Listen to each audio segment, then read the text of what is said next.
네, 우리 속담에 이런 속담이 있죠. 콩 심은 데 콩 나고 팥 심은 데 팥 난다 라는 속담이 있습니다. 뭐 간단하죠. 심은 대로 거둔다 라는 얘기입니다. 우리가 근데 이제 생각해보면 우리가 받은 구원은 이렇게 이 법칙에 해당되지가 않죠.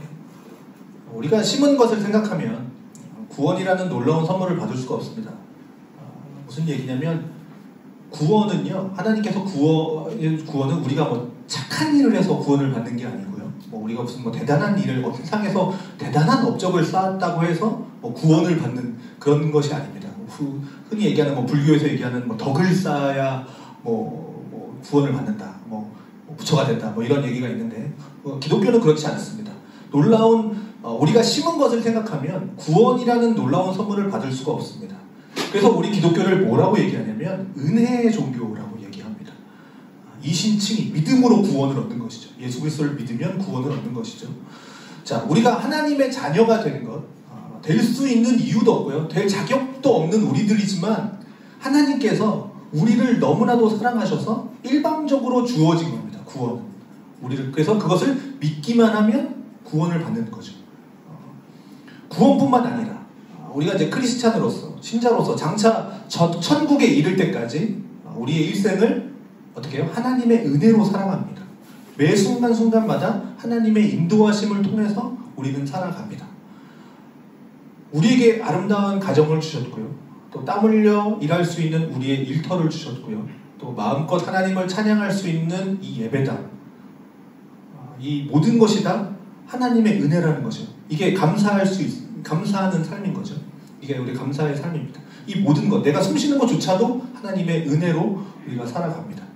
분명히 우리는 하나님의 은혜로 지금 오늘 하루하루를 살아가고 있습니다.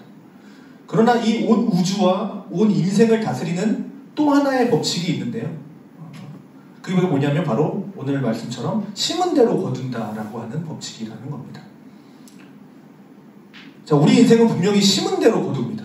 이거는 여러분 사시면서 다 느끼셨을 거예요. 이것은 하나님이 세워놓으신 불변의 법칙입니다. 양심이라는 것을 통해서도 우리에게 말씀을 하시죠.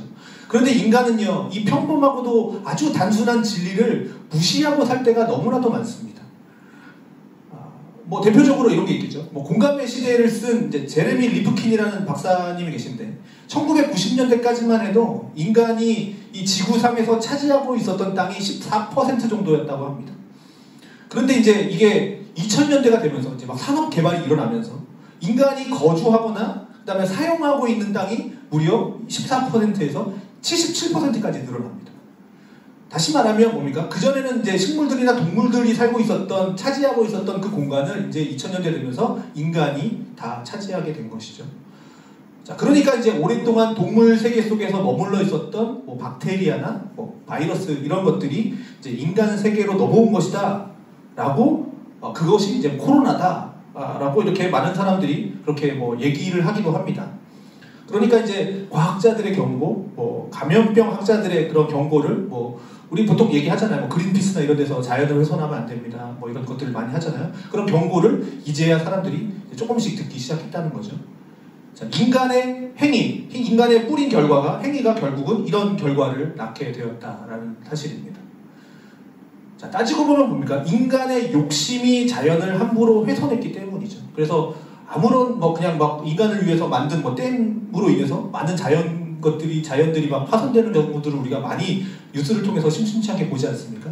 그래서 뭐 인간이 무분별하게 버린 이게 플라스틱이 바다에 모여서 어디 한 곳에 섬이 됐다 그러죠. 쓰레기 섬처럼 뭐 이렇게 됐다라고 하는 뉴스들도 많이 보게 됩니다. 자, 심은 대로 거둔다라고 하는 이 단순한 진리를 받아들이지 않았기 때문입니다.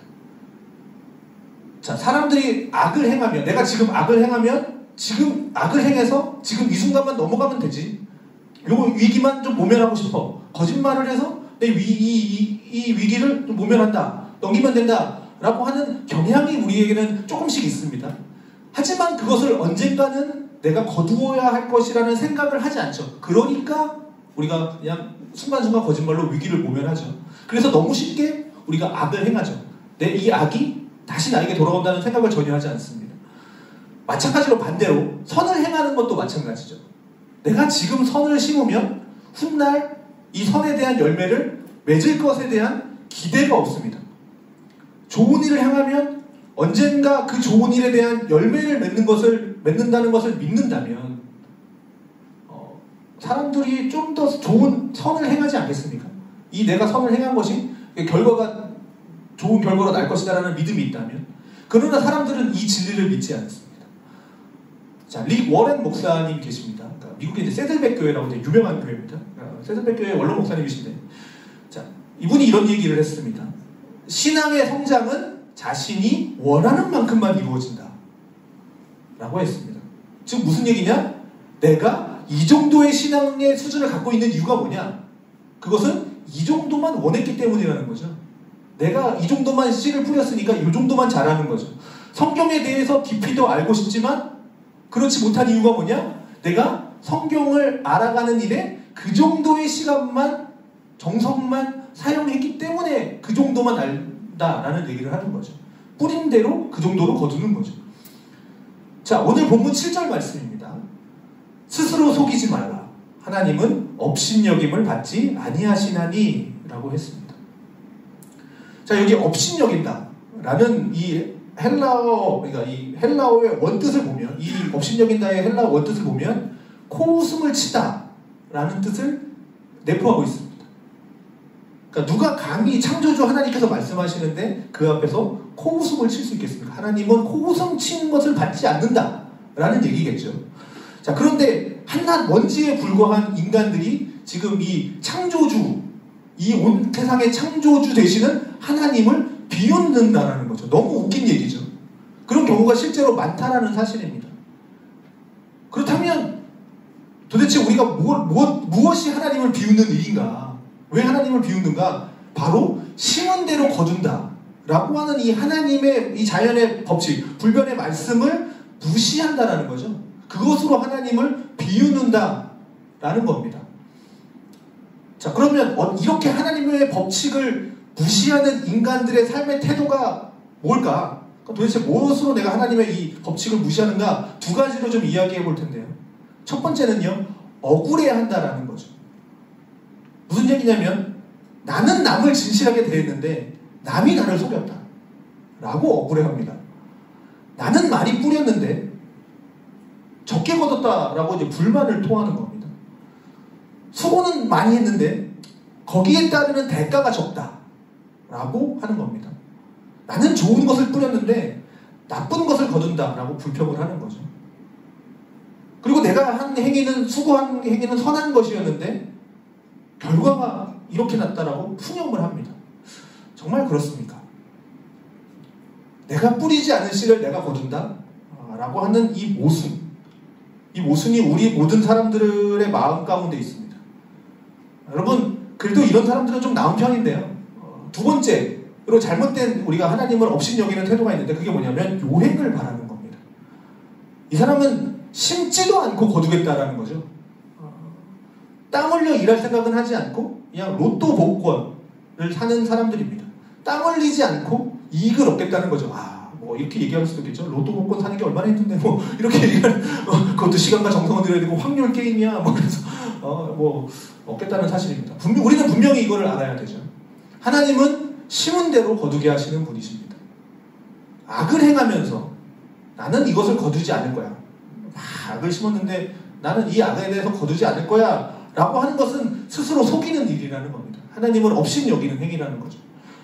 불의한 열매를 심어놓고 선한 열매를 바라는 것도 스스로 속이는 겁니다. 스스로 속이지 말라라고 얘기했죠. 자기가 무엇을 심었는지 다 잊어버린 채 허황된 것을 기대하는 것, 이 모든 것이 다 스스로 속이는 겁니다. 성도 여러분, 여러분들은 어떻습니까? 여러분 살면서 이때까지 삶을 사시면서 정말 선을 심으셨습니까? 진실을 심으셨습니까? 혹시 스스로 속이고 있지는 않습니까? 7절에 보니까 다시 얘기하죠. 사람이 무엇으로 심든지 그대로 거두리라 라고 했습니다. 자, 이 짧은 말씀 안에 파종과 추수의 원리가 있죠. 심었습니까? 그러면 추수합니다. 심는 것과 거두는 것 사이에는 절대적인 연관성이 있다는 거죠. 심었으면 거두게 되어 있습니다. 이것은 식물만의 법칙도 아닙니다. 우리 인생의 모든 삶과 역사를 주관하시는 하나님의 그 오늘도 변함없이 이 진리로 세상을 다루시는 것이죠. 다스리시는 것이죠. 이 진리로. 심으면 거둔다 라는 이 법칙으로 하나님은 변함없이 이 세상을 다스리십니다. 그렇다면 우리는 이 씨를 심는 문제를 놓고 두 가지를 좀 생각해 보려고 합니다. 자, 첫 번째는요. 심는 것은 자유라는 거죠. 7절에 그랬죠. 사람이 무엇으로 심든지 무엇으로 심든지 심는 것은 내 마음대로 심을 수 있다는 겁니다. 내가 아무거나 심을 수 있다는 거죠. 무엇을 심든지 그것은 내가 결정하는 거죠. 무엇을이라는 건 내가 결정할 수 있는 거죠. 그러나 거두는 것은 내 마음대로 거둘 수는 또 없습니다. 자, 내가 원하지 않는 열매라고 내칠 수가 없습니다. 내가 심었으면 내가 거둬야 됩니다. 무엇을 심었던지 간에 일단 심었으면 무조건 그 열매를 거두어야 됩니다. 필연적으로 거두어야 됩니다. 자, 거두는 일이 때로는 막 좋은 축복과 막 기쁨의 경우도 있겠죠. 하지만 때로는 무서운 심판인 경우도 있습니다.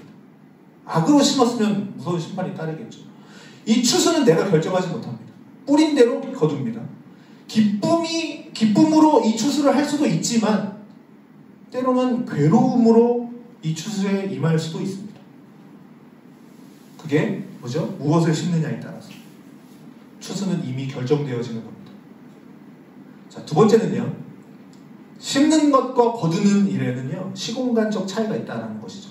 이게 무슨 얘기냐면 식물은요. 거두는 시기가 정해져 있죠. 거두는 시기가 정해져 있습니다. 예를 들어 봄에 씨를 뿌리면 가을에 거두죠. 그 다음에 또 장소도 정해져 있죠. 내가 이 밭에 심으면 이 밭에서 거두는 겁니다. 식물은 그렇죠.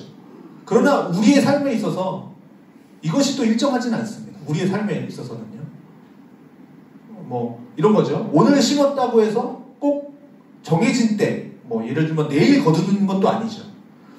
자, 오늘 심었는데, 나는 분명히 씨앗을 오늘 심었는데, 이 씨앗이 10년 후에 싹이 그때 날 때도 있습니다. 어쩌면 이런 거죠. 나는 심은 것조차도 몰랐어요. 내가 심었는지도 모르는데, 불현듯 싹이 올라와서 깜짝 놀라게 되는 경우가 있습니다. 또 이런 것도 있죠. 거두는 장소도 일정치 않습니다. 나는 분명히 동쪽에다가 씨를 심었는데, 서쪽에서 갑자기 싹이 날 때가 있습니다. 내가 어떤 사람을 배신한다고 해서 그 사람에게 배신당하는 건 아니라는 거죠. 내가 어떤 사람에게 반대로 은혜를 베풀었다고 해서 꼭 그 사람만이 나에게 은혜를 베푸는 은혜를 갚는 것도 아니라는 사실이죠. 그러니까 1대1은 아니라는 거죠. 내가 은혜를 베푼 사람은 여기다 분명히 베풀었는데 내가 은혜를 입은 사람은 저기에 있습니다. 공간의 차이가 있는 거죠. 저도 이런 경험들 여러분들도 해주셨겠지만 했던 것 같아요. 저도 교회 다니면서 믿음의 선배들에게 이렇게 많이 얻어먹었습니다. 그래서 했던 얘기가 너도 크면 이렇게 해. 그래서 물론 그 사람들에게 베풀진 않지만 또 다른 사람들에게 베풀잖아요. 이렇게 다르다는 거죠. 시공간적 차이가 다르다라는 건 사실이죠. 이런 격차 때문에 사람들은 심은 대로 거둔다라는 이 하나님의 법칙을 너무나 쉽게 잊어버린다는 사실입니다. 분명한 것은 제가 말씀드린 게 뭐냐면 결과가 있다는 사실이죠. 사람이 무엇으로 심든지 그대로 거둔다라는 겁니다. 자, 그러므로 내가 지금 살고 있는 모든 것은 뭡니까? 내가 지금 살고 있는 것은 과거에 나 자신이 심은 것을 지금 거두고 있는 거겠죠. 지금 내가 하고 있는 모든 일은 뭡니까? 미래를 향해서 심고 있는 겁니다. 더 쉽게 말씀드리면 현재 지금 나의 모습은 어제 과거에 내가 무엇을 심었는가에 대한 결과물이 되겠죠. 그렇다면 내일의 나의 모습을 보고 싶으십니까? 내일의 나는 이렇게 되고 싶어? 그러면 오늘 내가 지금 무엇을 심고 있는가를 보면 금방 알 수 있겠죠. 자, 이게 이제 중요한 것은 그러면 알겠어요. 씨앗을 심는 건지 알겠어. 씨앗을 결과를 거둔다. 그러면 이제 무엇을 심느냐가 중요하겠죠. 그럼 우리는 무엇을 심을까? 하는 겁니다. 그게 또 오늘 본문에 또 두 가지로 나오죠. 사람이 심는 것이 두 가지라고 했습니다. 하나는 뭡니까? 육체를 위해서 심는 거고 또 하나는 성령을 위해서 심는 것이 있다. 이 두 가지가 있다는 사실입니다. 자, 육체를 위해서 심는 자는 육체로부터 썩어질 것을 거두고 성령을 위해서 심는 자는 성령으로부터 영생을 거둔다라고 했습니다. 자, 그러면 이 육체를 위해서 심는다라는 게 무슨 뜻일까? 육체를 위해서 심는다는 게 도대체 뭔가? 이 썩어질 것을 거둔다는데 이것을 심으면 도대체 그럼 육체의 열매에 대해서 좀 이렇게 뭘까라고 이제 사도 바울은 친절하게 우리에게 갈라디아서 5장 19절에서 21절에서 육체를 위해서 심는 것을 말씀을 해주고 있습니다. 성경 개역개정 성경은 좀 어려워서 좀 유진 피터슨이라고 하는 신학자가 쓴 메시지라는 성경이 있습니다. 거기 이제 쉽게 나와서 한번 풀어서 한번 보도록 하겠습니다. 자, 육체를 위해서 심는 것, 사랑 없이 되풀이되는 값싼 성행위, 악취를 풍기며 쌓이는 정신과 감정의 쓰레기, 과도하게 집착하지만 기쁨 없는 행복, 껍데기 우상들, 마술쇼 같은 종교, 편집증적 외로움, 살벌한 경쟁, 모든 것을 집어삼키지만 결코 만족할 줄 모르는 욕망, 잔인한 기질, 사랑할 줄도 모르고 사랑받을 줄도 모르는 무력감, 찢어진 가정과 찢어진 삶, 편협한 마음과 왜곡된 추구, 모든 일을 경쟁자로 여기는 악한 습관, 통제되지도 않고 통제할 수도 없는 중독, 이름뿐인 꼴사나운 공동체. 자, 이렇게 이제 육체를 위해서 심는 것을 표현을 하고 있습니다. 자, 이런 육체의 일들은 우리가 심을 씨앗이 아니고 걸러내버려 버려야 될 것들이라는 겁니다. 그런데도 모든 시간과 힘을 지금 이런 무기력한, 무가치한 그런 일을 만족시키는데 투자하고 있다는 사실이죠. 이런 사람들은 어리석은 사람이고 결국 뭡니까? 썩어질 것밖에 거둘 것이 없다라고 얘기하는 겁니다. 자, 성도 여러분, 지금 나는 무엇을 심고 있습니다. 여러분은 지금 삶의 목표가 뭡니까? 그것을 위해서 씨를 심겠죠. 그 목표를 이루기 위해서 씨를 심겠죠. 돈을 사랑하는 마음을 심고 있지는 않습니까?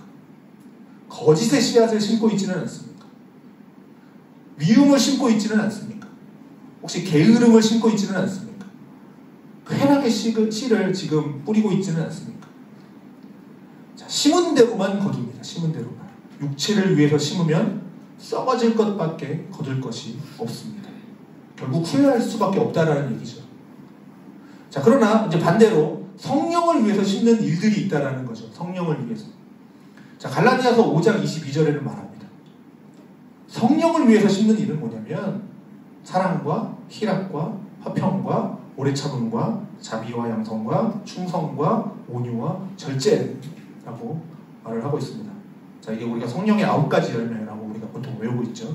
자, 성령을 위해서 심는 일입니다. 우리의 영을 위해서 심는 일이라는 것이죠. 자, 뭡니까? 쉽게 얘기하면 남은 나를 속였어도 나는 그를 진실되게 돼야 합니다.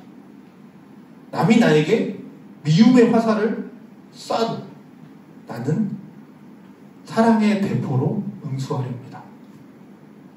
이해할 수 없는 고난 앞에서도 어떻게 해요? 나는 감사의 씨앗을 뿌립니다. 심은 대로 거둡니다. 성령을 위해서 심는 자는 어떻게 해요? 사랑의 열매, 기쁨의 열매, 화평의 열매를 거둔다라는 것이죠. 그래서 저희가 셀을 이렇게 줬습니다. 셀이죠? 셀. 그래서 셀입니다. 자, 사랑하는 성도 여러분, 우리는 지금 무엇을 위해서 우리의 시간과 재물과 힘을 사용합니까? 말씀을 들으시면서 깊이 마음 가운데 생각해보는 시간 되기를 바랍니다. 혹시 죄악을 심어놓고 이 죄악의 싹이 언제 날까? 막 불안해하고 뭔가 비슷한 싹만 올라와도 드디어 내가 심은 싹이 올라왔구나, 싹이 났구나 하면서 공포와 두려움에 떨면서 살아야 되겠습니까? 자, 아니면 반대로 의와 진리의 열매를, 그런 사랑을 심어놓고 이 의와 진리가 언제 싹이 날까? 아니면 내일 싹이 날까? 하면서 그 언젠가 맺어질 그 싹들을, 그 열매들을 기대하면서 사시겠습니까? 자, 우리 예수님은 뭐라고 얘기했습니까? 우리 보물을 하늘에 쌓아두라라고 말씀하셨는데, 여러분은 얼마나 지금 이 씨앗들을, 열매들을 하늘에 쌓고 계십니까? 하나님께 드리는 물질은 결코 손해보는 것이 아니라는 사실이죠. 자, 잠언서 19장 17절은 이렇게 이야기합니다. 하늘에 쌓아두는 열매가 뭐냐? 가난한 자를 불쌍히 여기는 것은 여호와께 구워드리는 것이니 그의 선행을 그에게 갚아주시리라. 이게 하늘에 쌓는 거죠. 하늘의 보화를 쌓는 겁니다. 가난한 자에게 아끼지 말라는 거죠. 여러분은 얼마나 가난한 자들을 돕고 계십니까? 이 가난한 자가 꼭 물질적인 가난함뿐 아니라 꼭 물질적인 가난함만 생각하시면 안 됩니다. 나에게 있고 이 사람에게 없는 것들, 그렇죠? 나에게 재능이 있지만 없는 것들 이렇게 나눠줄 수 있어야 되는 거죠.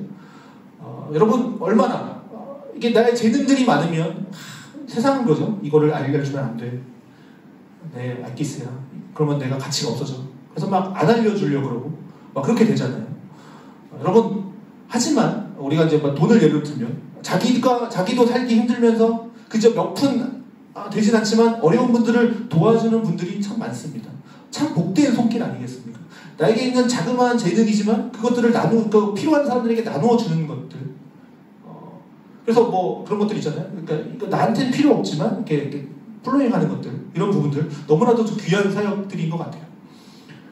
자, 그렇다면 우리 부모님들은 우리 자녀에게 지금 무엇을 심어주고 계십니까? 지금 무엇을 남겨주려고 하십니까? 여러분 사업하는 분도 계시겠지만 어떤 것들을 이 사업을 하면서 남기길 원하십니까? 무엇을 남기기 원하십니까? 내가 이 사업을 하면서 정말 뭐 자식을 사랑한다면 어떻게 해요? 그 아이에게 공부 잘하는 법을 가르쳐주는 것보다 믿음을 심어줘야 하겠죠. 사랑을 심어줘야 하겠죠. 집 밟고 나서 무조건 1등을 해. 막 이거를 가르쳐 주겠습니까? 세계를 품을 수 있는 비전을 심어줘야 하는 것이죠. 내 자녀에게 비전을 심어줬다고 생각해 보십시오. 비전을 심어줬다면 내 자녀들이 뭡니까? 내가 심은 그 비전을 거두게 될 것입니다. 오늘날 우리가 이제 2024년을 살아가고 있는 이 대한민국이 이렇게까지 잘 살 수 있게 된 이유가 뭡니까? 저는 뭐 1970년대 저는 보릿고개를 지나보진 않았지만 거의 보릿고개 끝물이라 저는 겪어보진 않았지만 어찌됐든 대한민국이 이렇게까지 잘 살 수 있게 된 이유가 뭘까요? 아마 그렇게 생각해요. 부모님 세대, 또 저의 또 믿음의 선배님들, 또 성도님들의 그런 하나의 그런 미랄이 되어서, 그죠? 자기는 죽지만 그게 열매를 맺는 그런 눈물을 흘리면서 믿음의 씨앗을 뿌린 결과가 아니겠는가, 그런 생각을 해봤습니다. 자, 그러면서 우리 세대는, 그렇다면 지금의 우리 세대는 과연 이 믿음의 계승을 잘 하고 있는가 생각해 보게 됩니다. 자, 우리는 믿음의 선배들의 열매를 지금 따먹고 있습니다. 그때까지 뿌렸던 그런 씨앗들을. 그래서 지금 우리는 너무나도 살기가 좋아졌습니다. 그렇다면 우리 다음 세대 자녀들에게 황금 만능주의를 심어주고 그냥 무조건 1등만 해, 짓밟아도 돼, 다 필요 없어, 그런 거를 가르쳐주고 있습니까? 뭐 거짓을 심어주고 있다면 참 난감한 상황이 아닐까 싶습니다. 지금 한국에 있는 사회 분위기가 왜 이렇게 됐습니까? 지금 한국이 사회적으로 어떻게 됐습니까? 가정이 막 깨지고 있죠. 이혼하는 게 너무 이제 자랑스럽게 여겨졌습니다. 자, 가출 청소년이 10만 명이 넘어가고 있습니다. 청소년들이 어떻게 해요? 지금 성매매를 하고 있고요. 자살 사이트들이 있습니다. 자살 사이트를 통해서 얼마나 많은 사람들이 지금 죽어나가고 있는지 모릅니다. 여러분, 그 이유가 무엇이라고 생각을 하십니까? 이게 우리 어른들이 탐욕과 거짓의 씨앗을 뿌린 결과가 아닐까요? 지금 당장 편안하다고 그냥 안주해버리고 있으면 안 된다는 거죠. 10년 후, 20년 후, 50년 후를 바라보고 우리가 계획을 세워야 됩니다. 현실에 안주하면 지금은 아무 큰일이 없을 겁니다. 그냥 살겠죠. 그러나 그렇게 편안하게 가다간 우리들은 좋게 되겠죠. 우리들은 좋은데 왜? 우리 선배들이 뿌린 씨앗들이 있으니까, 그 열매를 따먹으면 되니까. 그러나 우리가 아무 씨앗도 뿌리지 놓지 않는다면 우리 자녀들이 딸 열매가 없는 겁니다. 자, 우리의 자녀들은 믿음 생활을 잘하고 있습니까? 오늘날 크리스찬 자녀들이 대학에 들어갔다 하면 신속하게 제일 먼저 하는 게 뭐죠? 교회 안 나가는 거죠. 통제가 안 되죠. 그때부터 딱 20대 넘어오면 이제 통제가 안 됩니다. 신속하게 교회를 빠져나옵니다. 그의 이유가 뭐라고 생각하십니까? 한참 가치관이 형성되는 그 청소년 시기에 부모로부터 배운 게 그건 거죠. 교회 안 가도 돼. 공부해. 주일날 학원 있어? 학원 가. 대학교에 가도 돼. 늦지 않아. 그런 것들을 한 거죠. 가정에서 아무런 신앙교육이 이루어지지 않았기 때문이라고 조심스럽게 한번 생각을 해봅니다. 물론 다양한 이유들이 있겠죠. 분석학자들은 다양한 이유를 내놓을 겁니다. 여러분, 자녀들과 영적인 차원에서 대화를 많이 하십니까?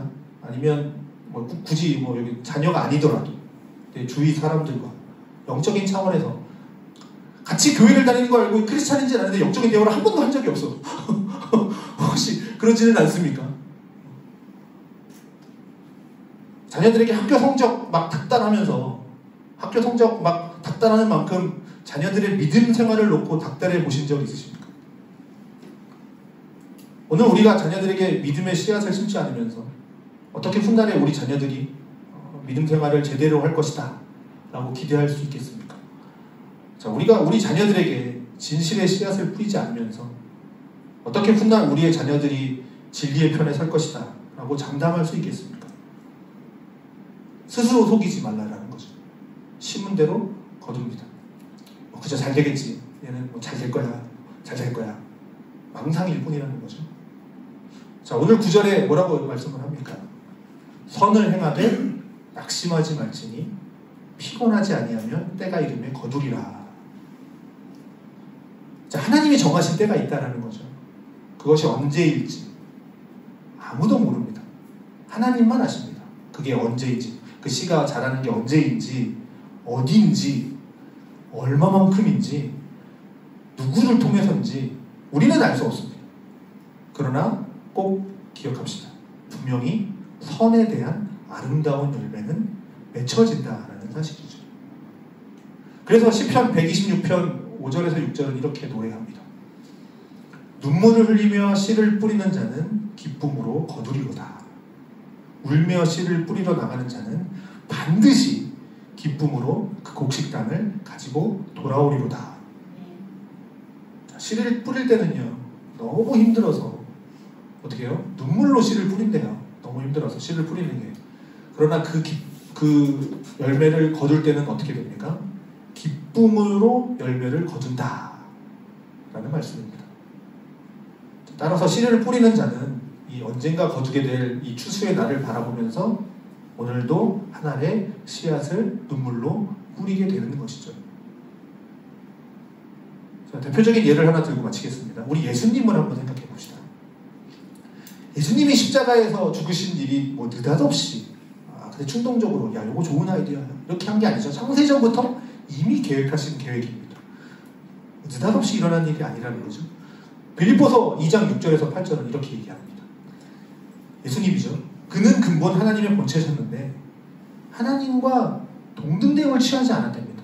원래 신이었는데 같은 급으로 여기지 아니하시고 오히려 자기를 비워서 종의 형체를 가지사 사람같이 되셨습니다. 신인데 나 신처럼 행동 안 하고 사람같이 되신 거죠. 그래서 어떻게 해요? 사람의 모양으로 나타나셨고 그 다음에 자기를 낮추시고 죽기까지 복종하셨으니 곧 십자가에서 죽으십니다. 신인데요. 이 시간과 공간을 뛰어넘으신 그 신께서 공간 안으로 들어오신 겁니다. 우리의 세계 안으로 들어오신 거죠. 사람의 몸을 입으시고 그것을 초월하신 분이 낮아지신 거죠. 시간과 공간 안으로 들어오셨습니다. 그걸 초월하신 분인데 그리고 죽기까지 하나님의 뜻을 복종하십니다. 그게 곧 십자가의 죽으심입니다. 자, 예수님은요 창세 이전부터 하나님과 동등한 영광, 그 동등한 권세와 존귀를 가졌던 분입니다. 그런데 이 예수님께서 어떻게 해요? 죄인들을 구원하시기 위해서 사람의 모양으로 이 땅에 아까 얘기했죠? 들어오셨다는 겁니다. 그러니까 전문용어로 좀 어려운 얘기로 인카네이션이라고 합니다. 자, 그렇게 해서 낮고 천한 인간의 몸으로 오시면서 자기가 가지고 있었던 그 존귀와 영광과 권세를 다 포기하셨다는 거예요. 사람과 같이 되셨다는 겁니다. 제한적인 몸으로 오셨다는 겁니다. 이해하셨죠? 다시 말씀드립니다. 자기의 영광과 존귀와 권세의 씨앗을 이 땅 가운데 심으셨다라는 거예요. 결국 어떻게 해요? 비참하게 십자가에서 죽으심으로써 모든 것이 그렇게 끝나는 것 같았지만 성경은 계속해서 이 이후에 9절부터 뭐라고 얘기합니까? 이렇게 끝나는 건 줄 알았, 십자가에서 죽으셔서 끝난 건 줄 알았지만 이후에 이러므로 하나님이 그를 넘겨주시고 9절 이러므로 하나님이 그를 지극히 높여서 모든 이름 위에 뛰어난 이름을 주사 예수라는 이름을 주사 그리스도 하늘에 있는 자들과 땅에 있는 자들과 심지어 뭐예요? 땅 아래에 있는 자들로 모든 무릎을 예수의 이름에 꿇게 하시고 모든 입으로 예수 그리스도를 주다. 예수님은 주님이십니다. 라고 시인한 거죠. 하여서 하나님 아버지께 영광을 돌리게 하셨느니라.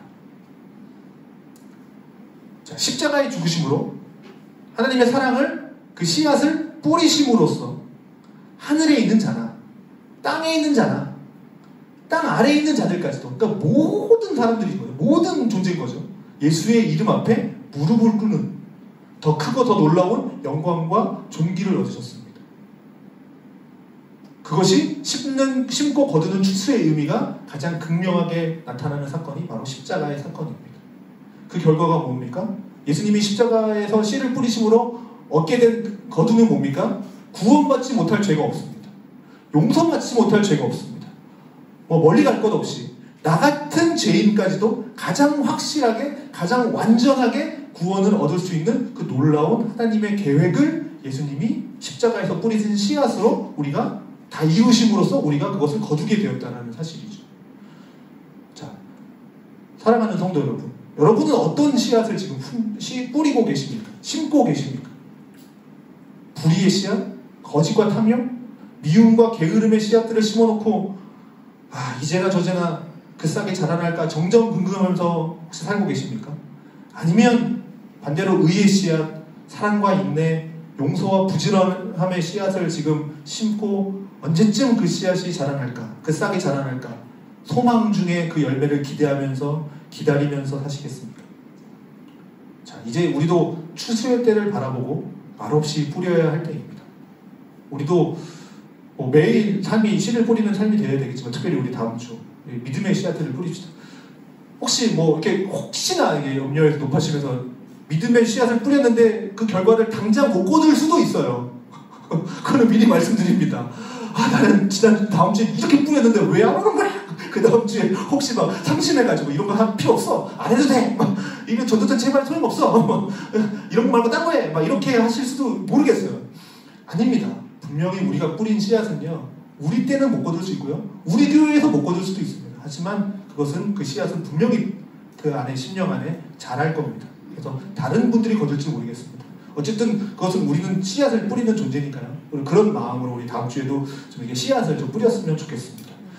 당장의 결과를 바라보지 않고요, 먼 훗날의 결과를 좀 바라보고 뿌립시다. 내가 거두지 못하면요, 내 자녀들이 거두겠죠. 아니면 내 자녀들이 혹시 거두지 못하면 천국에 가서 거두게 될 줄로 믿습니다. 그러므로 영광스러운 그 추수의 날을 좀 바라보면서 오늘을 참고 또 묵묵히 선을 심어 가십시다. 그래서 이 추수의 날에 크게 기뻐하면서 하나님 앞에 큰 영광 올려드리는 저와 여러분 되시기를 축원합니다.